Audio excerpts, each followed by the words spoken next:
Hi there, my dear friends, and welcome back to another episode of Whispering Wikipedia.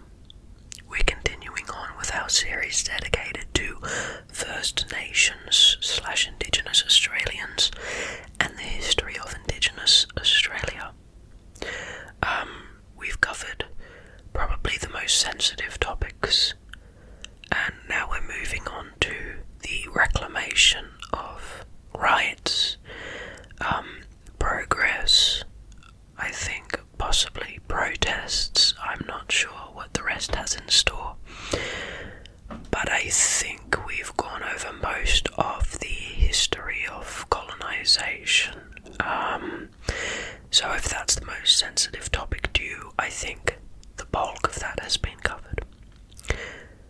Still, I would like to provide a brief warning that this may contain sensitive topics, especially to those who are Indigenous to Australia, or First Nations people,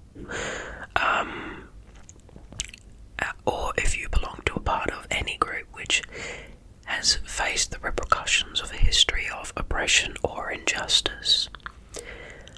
With that being said, I do think that this is an important topic to study, specifically because of the unjust nature of it. It's important to be educated on history so that we can prevent horrible things happening in the future, and so that we can understand the impacts that injustices in the past still have in contemporary society. So please, join me in this episode of Whispering Wikipedia.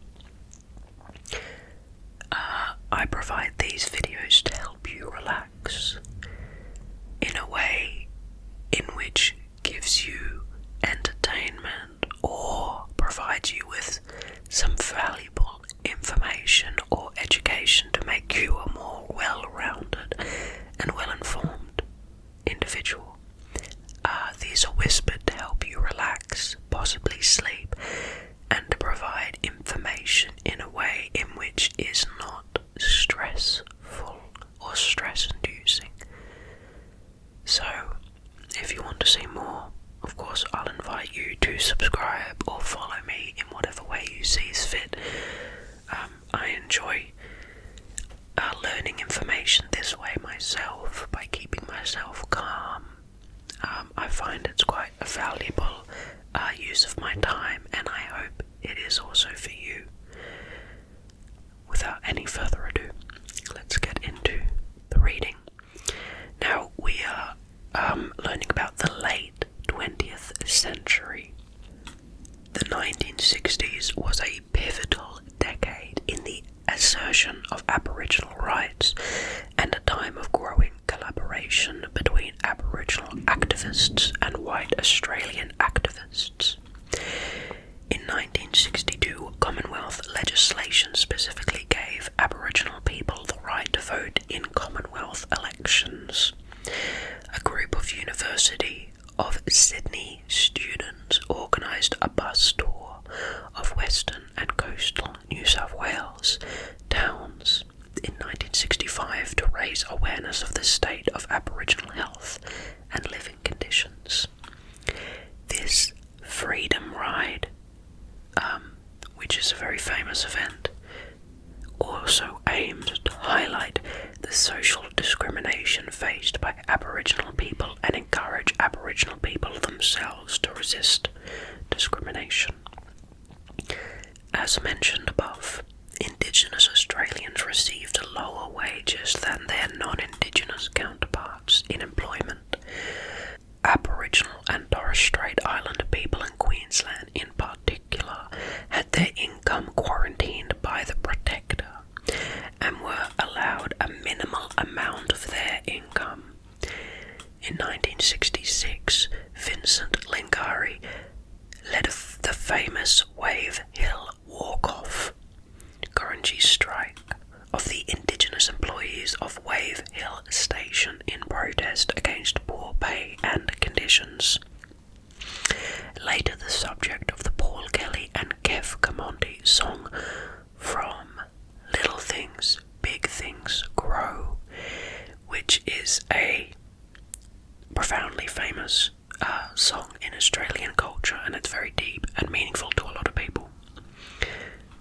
Since 1999, the Queensland government, under pressure from the Queensland Council of Unions, has established a number of schemes to give any earned income not received at the time back to Indigenous Australians.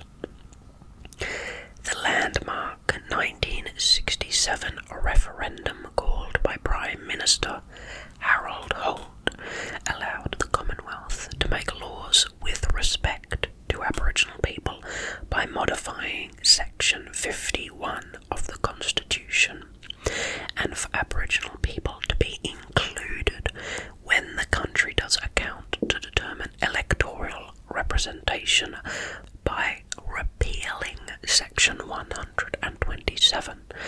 The referendum passed with 90.77 voter support.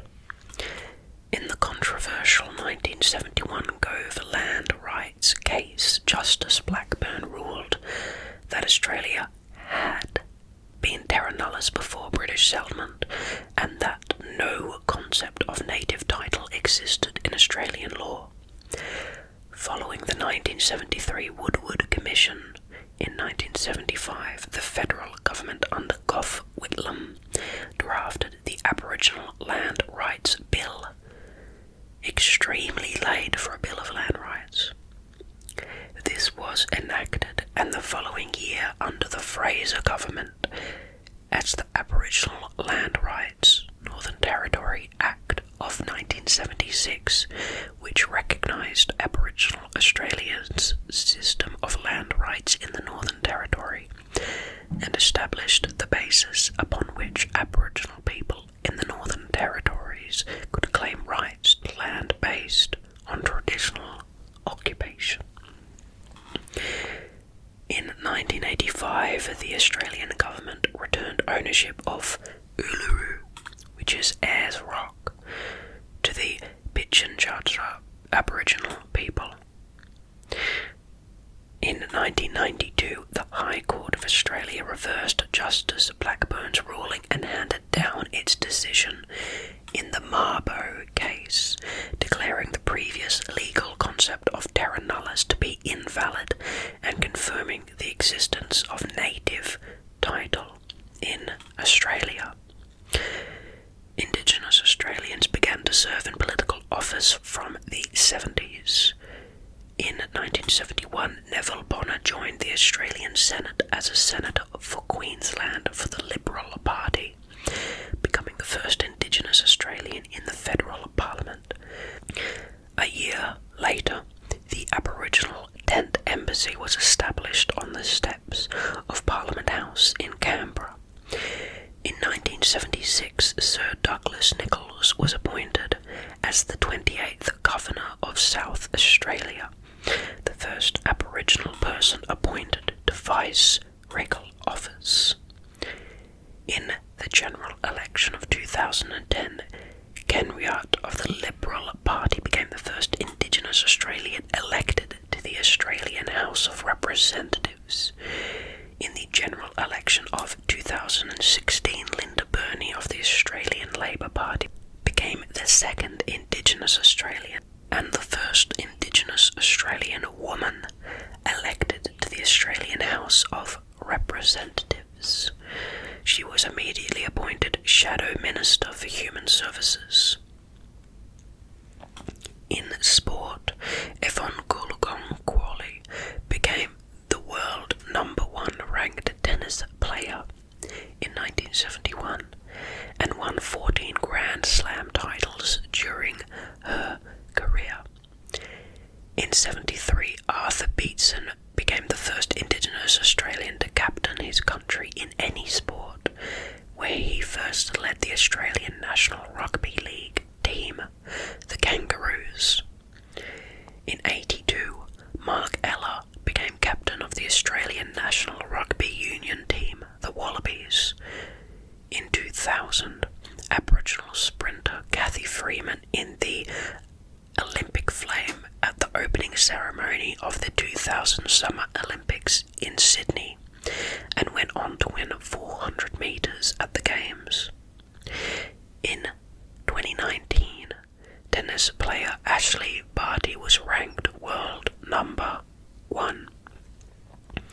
In 84, a group of Pintupi people who were living in a traditional hunter-gatherer desert-dwelling life were tracked down in the Gippsland Desert in Western Australia and brought into a settlement.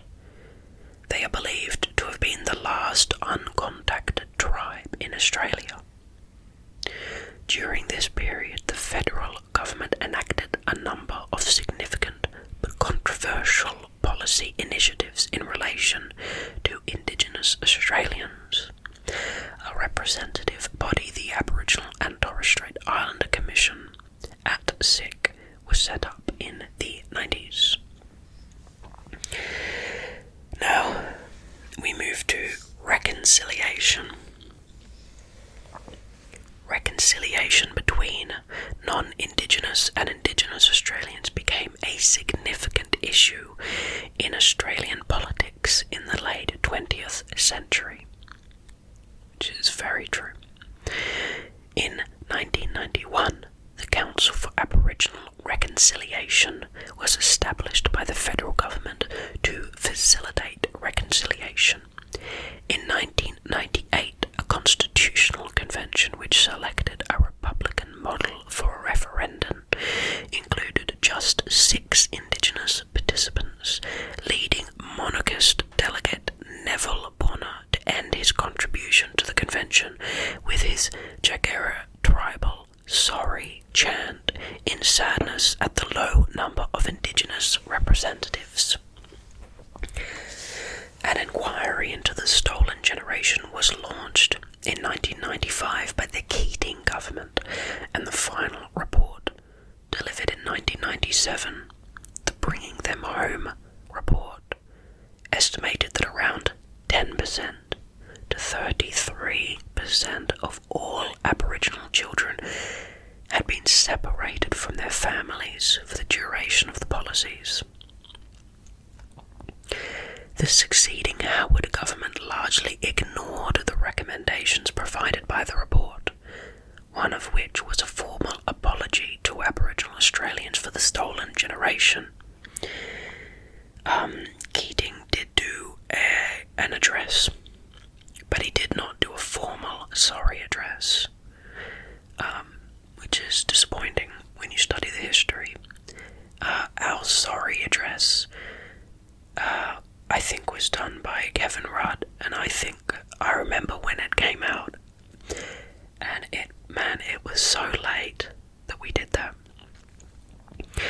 The Republican model, as well as a proposal for a new constitutional preamble, which would have included the honouring of Aboriginal and Torres Strait Islander people, was put to referendum but did not succeed.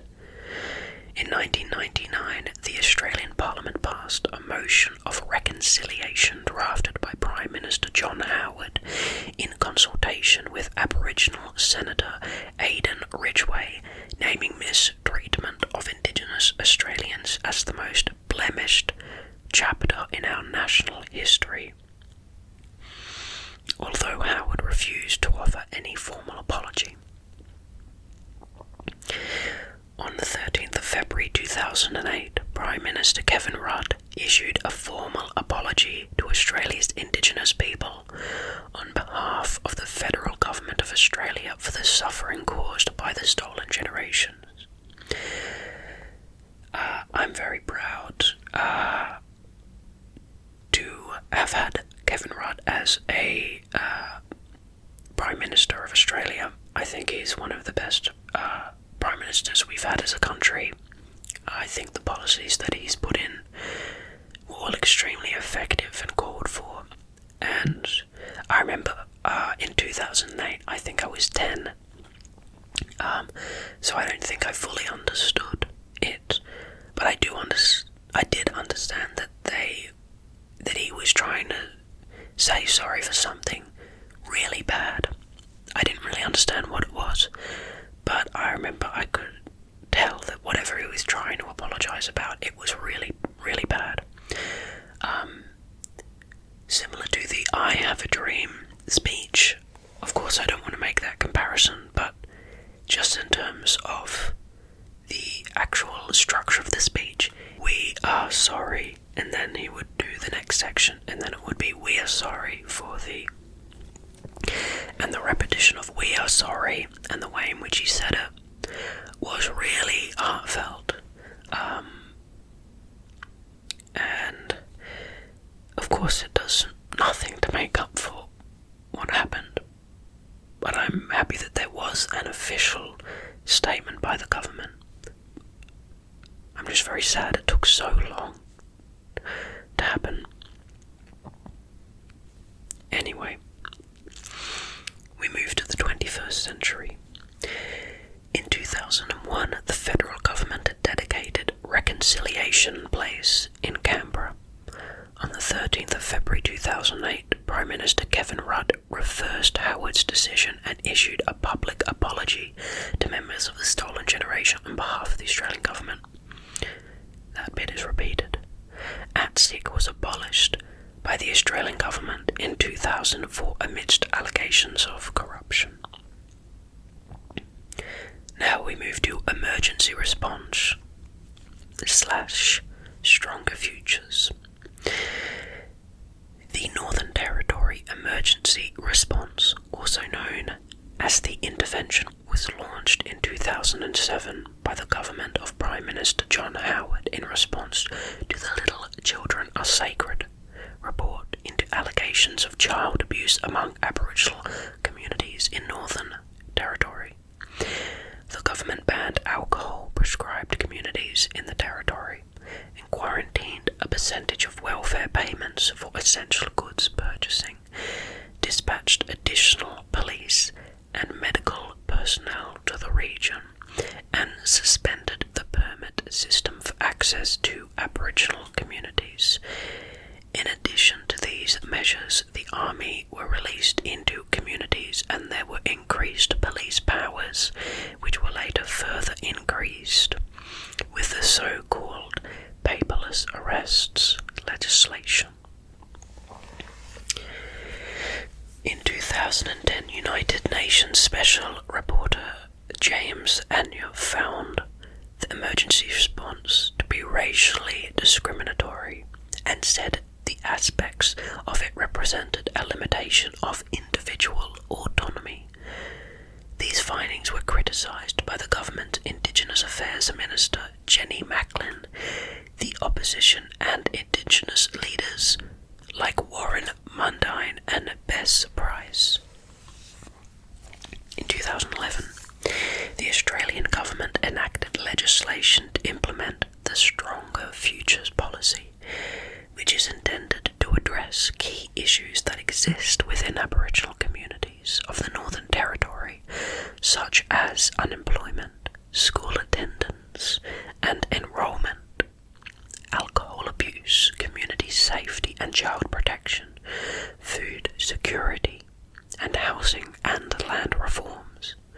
The policy has been criticised by organisations such as Amnesty International and other groups, including on the basis that it maintains racially discriminatory elements of the Emergency Response Act and continues control by the federal government over Aboriginal people and their lands. Now we move quickly to constitutional change proposed.